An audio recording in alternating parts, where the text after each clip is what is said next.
OT Guide.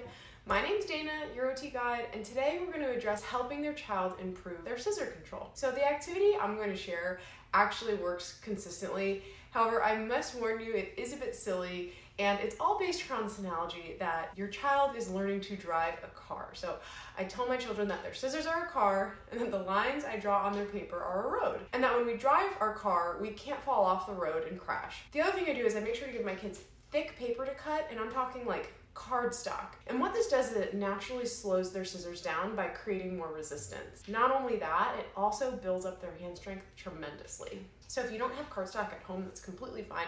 You could also use a paper plate, those work great. You could also use note cards or even just regular paper that you fold back and forth a few times to thicken it. Next, on the thick paper, I draw thick lines with bright colors that really pop, and these lines, you guessed it, represent the road that your child needs to drive on. So I want these lines thick so it's easier for them to not fall off and so they get some success. As they get better with their scissors, you can make these roads thinner and thinner. And last but not least, here's the kicker. We play the game red light, green light with their scissors. So step one, your kids get in their car, meaning they hold their scissors. They find the road, meaning they line their scissors up to the bright, thick line you just drew on their cardstock. And then we say green light. And when I say green light, they drive their car, meaning they push their scissors forward. When I say red light, they stop, and when I say yellow, they move very slowly. Every single time they fall off the line, I say red light. So they stop, and then I ask, okay, are you on the road?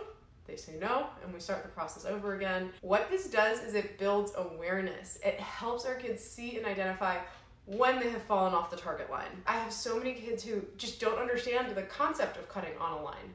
So this works on that and increases their understanding. So this activity, red light, green light, in combination with thick paper, thick lines for roads, and then posing questions throughout the process saying, are you on the road, has helped so many of my kids because it builds awareness, it slows them down, and ultimately increases their control over their scissors. Anyway, I hope this video was helpful for you all. If it was, like it, leave a comment, and subscribe to support what I do. And I look forward to seeing you all here next time. Bye!